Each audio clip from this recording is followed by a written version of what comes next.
Hi, I'm Liz Conway, and I am here with Mark Hamer of Youngstown, Ohio, and we're here for our Filmmaker Spotlight. Thank you so much for being here. Yeah, thanks for having me. Super pumped to do this. Awesome. So Mark is the writer and director of The Hunting, which is a werewolf film that just came out this January of 2022.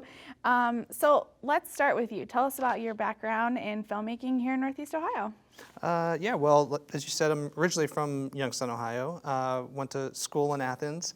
Went to productions there, and then eventually moved up to Cleveland and worked for different ad agencies and production companies, and eventually kind of got into commercial work, and then that led to documentary work, which led to narrative work, and so that's kind of where we're at today. Awesome. Had you ever made a feature-length film before?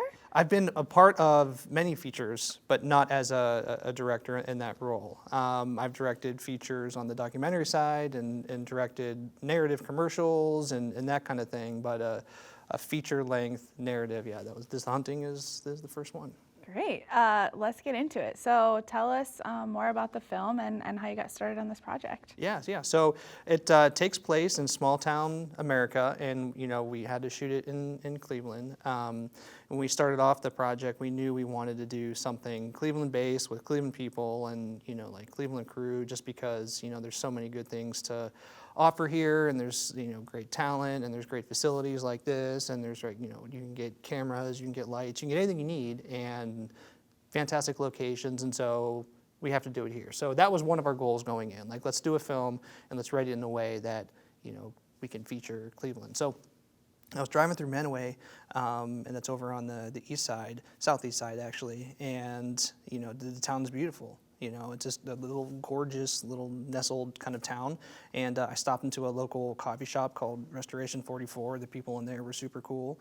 And they said, oh yeah, you have to go talk to the mayor that's 2 doors down, And so I'm like, okay. So I go and talk to the mayor, and she invites me in, and we're talking, and she's like, yeah, come shoot your movie here. And so everyone was super accommodating, which made it very, very, very easy to do. And so we started just casting and then finding all of our crew here, and ended up shooting there for about, I think it was like 21 days-ish. We did it at the end of 2020, right during the pandemic, which was crazy. We kind of had, the project started one way. We had a script at late 2019-ish, and then the pandemic happened, and we had to completely retool everything. We went from a lot of indoor scenes, we had to change them to do outdoor scenes just because safety purposes, and then we had to think of other ways of like, how can we make this safer for other people with smaller crews and like fewer characters and stuff like that. So we were able to kind of retool it, and then shoot it during a pandemic, which was interesting. You did it. Yeah.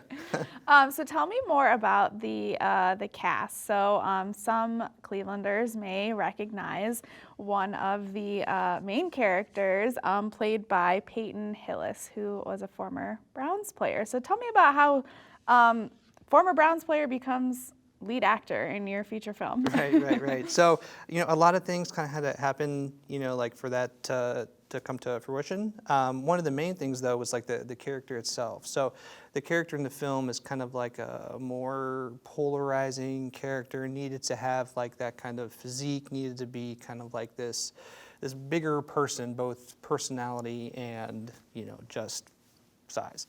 And we're kind of thinking about going back to the idea of local people and Cleveland people, and we're like, this is kind of like an athlete, and not just that, it's kind of like a football player. So like, who are some of the people that were like important to Cleveland, that are retired now and not playing anymore? And so there's that list of names that comes up, and then through a mutual friend, someone introduced me to Peyton, and I called him, and he answered, and we just hit it off. He's a super cool dude, and we ended up having great conversations and started talking about it, and luckily I was able to kind of talk him into taking this role.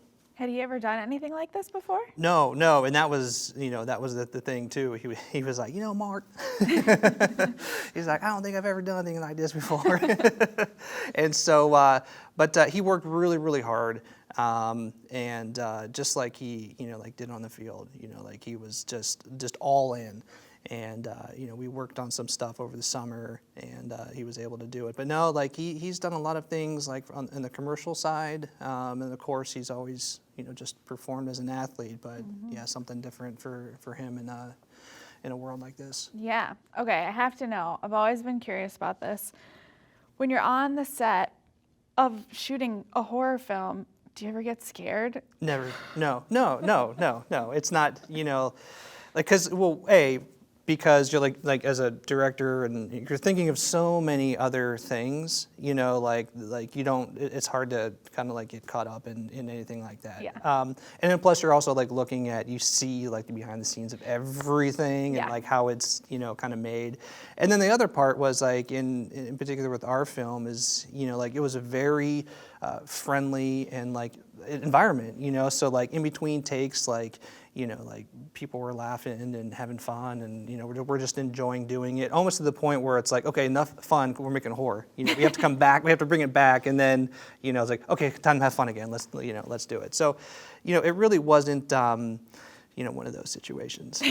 I've just always been curious. Yeah. Cool. So, as you said, you filmed it in Northeast Ohio. You've had this Northeast Ohio cast and crew. What's it like bringing this film now out into the world? What's the response been like here? Yeah, it's been, fantastic. And, thanks again for having me here to talk about it. Nice. Like the local community has just been really amazing and supportive, which is why we did it here, because, we really wanted to, like feature everything, like that is here. And so, yeah, the response has been, like amazing, being in a lot of, a lot of media hits here and, a lot of media hits there. And, it's just one of those things where it just makes you really proud knowing that, like you went through this process during COVID, which who knew if we can even do it, but, we did it. And then go through the post process and then able to get, distribution and able to get in theaters. I mean, that's something that is testament to everybody who worked on it, and just proud of all of them. That's great. So you said it's in theaters. Where else can everyone find The Hunting? Yeah. So in theaters in the 10 biggest markets in the United States. Unfortunately, Cleveland is not one of them. And they do that, by the way, like by analytics and just numbers wise. But for every other city in the United States, it's on almost every major streaming platform. So Apple TV, Google Play, Amazon, Vudu, Redbox. I mean, you can find it, and then even some cable streamers. You can find it too. So you just got to look for The Hunting, and that's us. Awesome. Well, thank you, Mark, for being here. Everybody, I hope you check out The Hunting. Don't be too scared, right? Right. No, it'll be fun. Definitely do it. Good. Thanks, guys. Thanks, Mark.